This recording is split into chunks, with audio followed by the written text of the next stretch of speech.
अस्सलाम वालेकुम बच्चे, कैसे हैं सब लोग। होप सो सब ठीक होंगे। आज हम 9th क्लास की physics according to new syllabus third chapter हमने स्टार्ट किया था। आज उसका हम टॉपिक देखेंगे non contact forces for Urdu medium के। उर्दू मीडियम में नॉन कंटैक्ट फोर्सेस क्या होती हैं।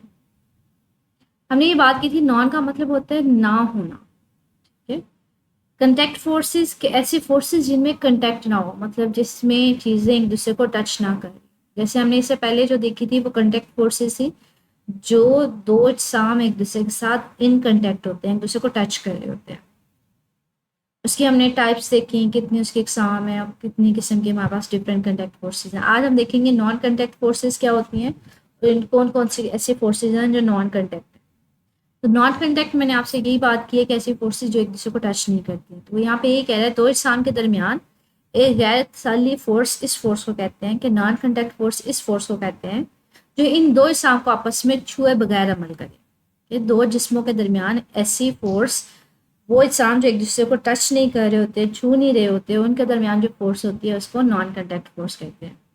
नॉन कंटेक्ट फोर्सेस फासले से अमल करती हैं, मतलब दूर से आप एक दूसरे को टच तो करेंगे नहीं दो इजसाम, तो फिर वो फोर्सेस क्या कर रही होती हैं, फासले से एक दूसरे के ऊपर अमल कर रही होती हैं, दो इजसाम के ऊपर। यही वजह है कि बाज़ का ये फासले से अमल करने वाली फोर्सेस भी कहलाती हैं। तो इसका एक तो नाम यही आ जाता है नॉन कंटेक्ट फोर्स, या फिर इसको ये कहा जाता है फासले से अमल करने वाली फोर्सेस। नॉन कंटेक्ट फोर्स के साथ हमेशा एक फील्ड भी मुंसलिक होती है। बच्चे फील्ड का मतलब होता है, कहते हैं नॉन कंटेक्ट फोर्सेस जो है ना वो एक खास रीजन में, खास जगह के अंदर अंदर किसी दूसरे जिस्म के ऊपर फोर्स लगाती हैं। कि फॉर एग्जाम्पल अगर मैं कहती हूँ ये मेरे पास ऑब्जेक्ट है, अब इसने किसी के ऊपर नॉन कंटेक्ट फोर्स लगानी है, इसके अंदर एक स्पेसिफिक जगह होती है, एक स्पेसिफिक फील्ड होती है। अगर कोई दूसरा जिस्म इस फील्ड के अंदर होगा तो ये इसके ऊपर फोर्स लगाएगी, अगर कोई जिस्म इसके अंदर नहीं होगा, बाहर किसी इस फासले से ज़्यादा फासले पे होगा, तो कोई फोर्स नहीं लगेगी। तो ये जो रीजन है वो स्पेसिफिक जगह जहाँ पे ये किसी दूसरे जिस्म के ऊपर फोर्स लगा सकता है, उसको हम लोग कहते हैं फील्ड। तो कहते हैं नॉन कंटेक्ट फोर्स में हमेशा क्या होती है, एक फील्ड मुंसलिक होती है, मतलब एक स्पेसिफिक जगह होती है, एक स्पेसिफिक फासला होता है जिसके अंदर वो एक दूसरे के ऊपर फोर्स लगाते हैं। अगर उससे ज़्यादा फासले के ऊपर एग्जाम होंगे तो उस एक दूसरे के ऊपर फोर्स नहीं लगाएंगे। इसी खासियत की वजह से नॉन कंटेक्ट फोर्सेस को फील्ड फोर्सेस भी कहा जाता है। मतलब दो नाम हो गए, एक तो इनको फासले से अमल करने वाली फोर्सेस भी कहते हैं, दूसरा इनको फील्ड फोर्सेस भी कहते हैं। ठीक है, तो ये आपके पास डेफिनेशन है कि फासले से अमल करने वाली या फील्ड फोर्सेस कौन सी ऐसी फोर्स है, कौन सी फोर्सेस होती हैं। तो ऐसी फोर्सेस होती हैं उन निशान के दरमियान पाई जाती हैं जो आपस में एक दूसरे को मतलब इन कंटेक्ट नहीं होते, मतलब छुए बगैर एक दूसरे के दो जिस्मों के दरमियान जो है वो अमल कर रही होती है। अब कौन सी हमारे पास नॉन कंटेक्ट फोर्सेस वो देखते हैं। सबसे पहले हमारे पास एग्जांपल्स में आती है ग्रेविटेशनल फोर्स, जो ज़मीन जो है डिफरेंट ऑब्जेक्ट्स के ऊपर फोर्स लगा रही होती है, उसको अपनी तरफ खींच रही होती है। अब कहते हैं एक सेब का दरख्त से नीचे गिरना ग्रेविटेशनल फोर्स की बेहतरीन मिसालों में से एक है। कहते हैं हमें पता है, ये देखें, अगर मैं ये एग्जांपल लूँ कि एक पौधा है जिसके ऊपर सेब लगे हुए हैं, अब जब भी यहाँ से सेब टूटता है तो वो हमेशा नीचे ही गिरता है, इधर उधर नहीं जाता, ना ऊपर जाता है, वो नीचे ही गिरता है। क्यों? क्योंकि जमीन उसको अपनी तरफ खींच रही होती है, जमीन उसके ऊपर फोर्स लगा रही होती है, ग्रेविटेशनल फोर्स। जब हम कोई चीज ऊपर की तरफ फेंकते हैं, कहते हैं इसकी एग्जांपल एक और ले लें कि आप क्या करें, कोई गेंद है उसको ऊपर की तरफ फेंके। आप लोग अक्सर खेलते होंगे घरों में कि बच्चे क्या करते हैं, गेंद को ऊपर की तरफ फेंकते हैं, एक खास ऊपर हाइट पे जाने के बाद वो वापस दोबारा नीचे ही आती है क्योंकि ग्रेविटी उसके ऊपर एक्ट कर रही होती है। तो ये जमीन की ग्रेविटेशनल फोर्स ही है जो इसे वापस जमीन पर लाती है। दरअसल ग्रेविटेशनल फोर्स एक बाहम कशिश की फोर्स है जो मास रखने वाले तमाम अज्जा के दरमियान पाई जाती है। कहते हैं अगर कोई भी ऑब्जेक्ट है जिसका कोई वजन होगा ना, कोई मास होगा, जमीन उसको अपनी तरफ खींचती है। तो ये बेसिकली है क्या, ये उन ऑब्जेक्ट्स के दरमियान होती है जिनका कुछ ना कुछ मास होता है। फॉर एग्जाम्पल मैंने अभी आपको एग्जाम्पल दी, सेब है वो नीचे की तरफ आता है, गेंद है वो नीचे की तरफ आता है।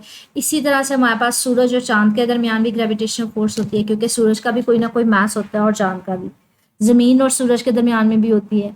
तो कोई से भी दो अजसाम जिनके कुछ ना कुछ मास है, उनके दरमियान हमारे पास फोर्स होती है ग्रेविटेशनल फोर्स। इस केस में तो बच्चे हमने उसको स्पेसिफाई कर दिया जमीन के साथ। लेकिन कोई से भी दो अजसाम होंगे जिनका कोई मैस होगा, उनके दरमियान जो है ग्रेविटेशनल फोर्स होगी। वो चाहे चांद सूरज ले लें, चाहे ज़मीन चांद ले लें, चाहे ज़मीन के अंदर पाए जाने वाले दो अजसाम की बात कर लें, ज़मीन और सेब के दरमियान बात कर लें, ज़मीन और गेंद के दरमियान बात कर लें, तो दो अजसाम जिनका कुछ ना कुछ मैस होता है, उनके दरमियान ये फोर्स पाई जाती है। ये एक लंबे फासले तक अमल करने वाली फोर्स है। कहते हैं इसका फासला बहुत लंबा होता है, मतलब ये बहुत दूर तक अजसाम के दरमियान फोर्स लग रही होती है। जैसे अगर आप मैंने अभी आपको एग्जांपल दी कि अगर ज़मीन और सूरज के दरमियान अगर आप एग्जांपल ले लें, तो हमें पता है कि जो ज़मीन है वो सूरज के गिर्द घूमती है, ठीक है। दरमियान में सूरज होता है और इसके गिर्द जो है वो ज़मीन घूम रही होती है सर्कल में। अब ये ज़मीन के और सूरज के दरमियान जो है फासला बहुत ज़्यादा होता है। अर्थ जो है वो हमारे पास क्या होती है, सूरज के गिर्द घूम रही होती है। इसको आप कैपिटल ई से भी लिख सकते हैं, ठीक है। तो अब ज़मीन और सूरज के दरमियान बहुत ज़्यादा फासला होता है, लेकिन स्टिल इनके दरमियान ग्रेविटेशनल फोर्स होती है। तो हम कहते हैं ये लंबे फासले तक पाई जाने वाली फोर्स है, जिसे न्यूटन के ग्रेविटेशन के कानून के नाम से बयान किया जाता है, ठीक है। इस फोर्स को हम लोग न्यूटन्स लॉ ऑफ ग्रेविटेशन भी बोलते हैं। और इस फोर्स का फार्मूला हमारे पास क्या है, न्यूटन ने बेसिकली ग्रेविटेशनल फोर्स की वैल्यू हमें बताई थी, इसका फार्मूला में बताया था, ठीक है। तो वो कहते हैं हमारे पास ये फार्मूला होता है F equal to G m1 m2 over R square. G तो वैसे कॉन्स्टेंट है, m1 मैंने आपसे कहा है कि दो अजसाम के दरमियान पाई जाने वाली फोर्स है जिनका कोई मैस होता है। तो m1 एक जिस्म का मैस होगा, m2 दूसरे जिस्म का मैस होगा और r उनके दरमियान का डिस्टेंस होगा। जैसे मैंने आपसे ये बात की कि सेंटर में हमारे पास क्या होता है, सूरज होता है, सन होता है। अगर मैं इसको सन लिख दूँ, और इसके इर्द गिर्द क्या होती है, ज़मीन घूम रही होती है। 1 सेकेंड थोड़ा सा ड्रॉ नहीं होगा, के दरमियान में सन होता है और इसके इर्द गिर्द क्या होती है, ज़मीन सर्कल में घूम रही होती है। ये हमारे पास दरमियान में सूरज है, सन है, और इसके इर्द गिर्द ज़मीन क्या है, वो घूम रही है। m1 ज़मीन का मैच लगा लें, m2 सूरज का मैच लगा लें, और r इन दोनों के दरमियान के डिस्टेंस है। यहाँ पे यही बात करें जिसमें m1 m2 दो इंसान के दरमियान मैच है और एक दूसरे से फासले r पर वाक़ है। जी क्या है, ग्रेविटेशनल कांस्टेंट है। इसकी कीमत जो होती है बच्चों वो फिक्स्ड होती है। ये मोस्ट कॉमनली एमसीक्यू में भी पूछा जाता है। ग्रेविटेशनल कांस्टेंट की वैल्यू कितनी होती है, 6.67 मल्टीप्लाई 10⁻⁻11। इस साथ में इसका यूनिट होता है न्यूटन मीटर स्क्वायर पर केजी स्क्वायर। सूरज की ग्रेविटेशनल फोर्स ज़मीन और हमारे शमसी निज़ाम के दीगर सियारों को अपने अपने मुकर्रर मिकदार में रखती है। मैंने अभी ये बात की है कि जो सूरज है वो भी क्या कर रहा होता है, ज़मीन के ऊपर ग्रेविटी लगा रहा होता है, जिसकी वजह से ज़मीन जो है वो सूरज के गिर्द घूम रही होती है ग्रेविटेशनल फोर्स की वजह से। अब सिर्फ सूरज ही तो नहीं, हमारी स्पेस में या हमारी कायनात में सिर्फ ज़मीन तो नहीं है, बाकी सियारे भी होते हैं। तो वो सियारे भी सूरज के गिर्द जो है ग्रेविटेशनल फोर्स की वजह से ही घूम रहे होते हैं। इसी तरह से ज़मीन की ग्रेविटेशन फोर्स चांद को अपने मदार में घुमाती है या मदार में रखती है। हमें पता है ज़मीन जो है इसके गिर्द चांद घूमता है, तो चांद भी बेसिकली ज़मीन की वजह गिर्द क्यों घूम रहा होता है, वो भी ग्रेविटेशनल फोर्स की वजह से ही घूम रहा होता है। हत्ता कि ज़मीन पर पड़ी हुई कोई भी शय ज़मीनी कशिश के बायस नीचे की तरफ फोर्स लगाती है। कहते हैं इसके अलावा हमें पता है ज़मीन जो है हर चीज़ को अपनी तरफ खींचती है। कोई भी चीज़ है, जैसे मैंने एग्जांपल दी आपको बॉल की या सेब की, वो हमेशा ज़मीन की तरफ ही गिरते हैं क्योंकि ज़मीन उनके ऊपर फोर्स लगा रही होती है। और कितनी फोर्स लगाती है वो इसका वज़न कहलाता है। ज़मीन किसी भी जिस्म के ऊपर जितनी फोर्स लगाती है वो उसका क्या होता है, वज़न होता है। ज़मीन की इस कशिश को आप क्या कहते हो, ग्रेविटी भी कहा जाता है, ठीक है। कि ज़मीन किसी भी जिस्म के ऊपर जितनी फोर्स लगाती है उसको क्या कहते हैं, ग्रेविटी कहते हैं। आगे हमारे पास दूसरी नॉन कंडक्ट फोर्स में आती है इलेक्ट्रोस्टैटिक फोर्स। इलेक्ट्रो का मतलब होता है चार्जेस, स्टैटिक का मतलब होता है जो मूव ना कर रहे हो, रेस्ट पे हो। फोर्स मतलब उनके दरमियान फोर्सेस के ऐसे चार्जेस जो मूव नहीं करते, उनके दरमियान जो फोर्स होगी वो क्या होगी, इलेक्ट्रोस्टैटिक फोर्स। तो कहते हैं इलेक्ट्रोस्टैटिक फोर्स दो ऐसे इज्साम पर अमल करती है जिन पर इलेक्ट्रिक चार्ज होता है। क्या ऐसे इज्साम जिनके ऊपर कोई ना कोई चार्ज होता है और वो चार्ज क्या कर रहे होते हैं, रेस्ट पे होते हैं, उनके दरमियान जो फोर्स होती है उसको कहते हैं इलेक्ट्रोस्टैटिक फोर्स। मुखालिफ चार्ज क्या करते हैं, एक दूसरे को अपनी तरफ खींचते हैं और मुशाबा चार्ज एक दूसरे को परे धकेलते हैं।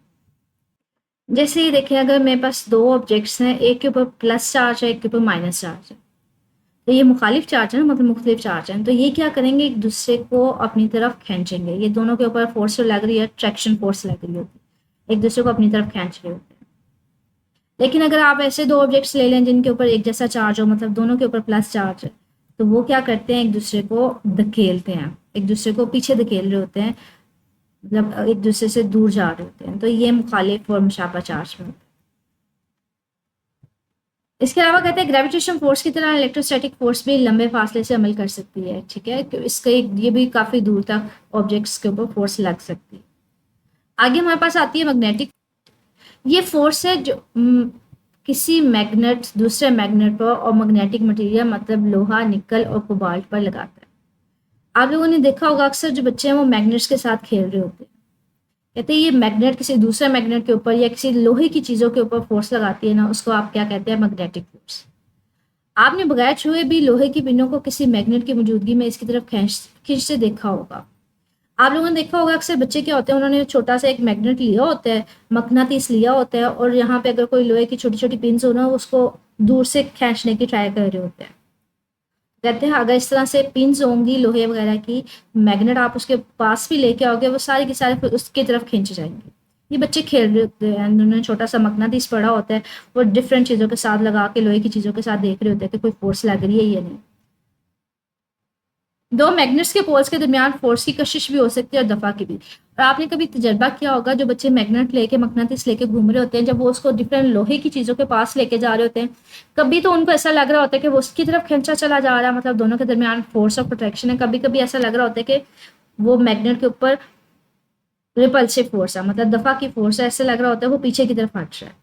तो दोनों फोर्सेज लग सकती है। इसका मुशाहिदा दो मैग्नेट्स के मुख्तलिफ पोल्स को एक दूसरे के करीब लाकर किया जा सकता है। मुशाबा पोल्स एक दूसरे को दफा करेंगे, मुखालिफ पोल्स एक दूसरे को कशिश करते हैं। तो ये हमेशा याद रखिएगा कि जहाँ पे एक जैसे पोल्स होंगे वो हमेशा एक दूसरे को दफा करते हैं, और मुख्तलिफ जो होते हैं वो हमारे पास क्या होते हैं, एक दूसरे को अट्रैक्ट करते हैं, एक दूसरे को कशिश फोर्स लगा देते हैं। हमारे पास पोल्स क्या होते हैं बच्चे, मैग्नेट में ना एक नॉर्थ पोल होता है, एक साउथ पोल होता है। अगर मैं इसके पास कोई ऐसी चीज लेके आऊंगी जिसके ऊपर साउथ पोल होगा, तो मतलब किसी दूसरे मैग्नेट के पास लेके आऊंगी जिसका साउथ पोल होगा, तो ये साउथ पोल को क्या करेंगे, दफा करेंगे, मतलब ये दोनों एक दूसरे से दूर हो जाएंगे। लेकिन अगर मैं कोई इसके साइड पे ऐसा मैग्नेट लेके आती हूँ जिसकी ये वाली साइड जो है वो नॉर्थ है, ठीक है, तो ये क्या करेंगे, एक दूसरे को अट्रैक्ट करेंगे और वो इसके साथ अटैच हो जाएगा। तो सेम जो पोल्स होते हैं या सेम चार्जेस जो होते हैं, पिछले के केस में हमने चार्जेस देखे थे, यहाँ पे हम बात करेंगे पोल्स की। सेम हमेशा एक दूसरे को दफा करते हैं, एक जैसे जो होते हैं वो दफा करते हैं, लेकिन जो मुखालिफ होते हैं, मुख्तलिफ होते हैं, वो एक दूसरे को क्या कर रहे होते हैं, अट्रैक्ट कर रहे होते हैं। आगे ताकतवर कमजोर न्यूक्लियर फोर्सेस। न्यूक्लियर का मतलब होता है जो न्यूक्लियस की जिसमें बात करते हैं। हमें पता है एटम का स्ट्रक्चर क्या होता है, कि सेंटर में न्यूक्लियस होता है और उसके गिर्द इलेक्ट्रॉन रिवॉल्व कर रहा होता है। तो जो न्यूक्लियस के दरमियान फोर्सेस होती हैं या न्यूक्लियस में पाए जाने वाले इज्साम के दरमियान फोर्सेस होती हैं, उसको कहते हैं न्यूक्लियर फोर्सेस।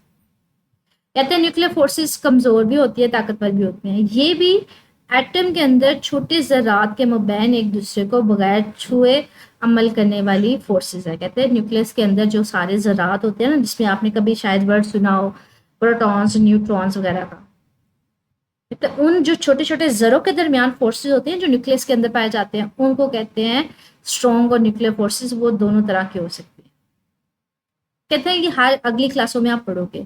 तो नॉन कंटैक्ट फोर्सेस में हमने देखा, ग्रेविटेशनल फोर्स हमने देखी, इलेक्ट्रोस्टैटिक फोर्स देखी, मैग्नेटिक फोर्स देखी। तो वो आपसे कोई सी भी फोर्स पूछ सकता है।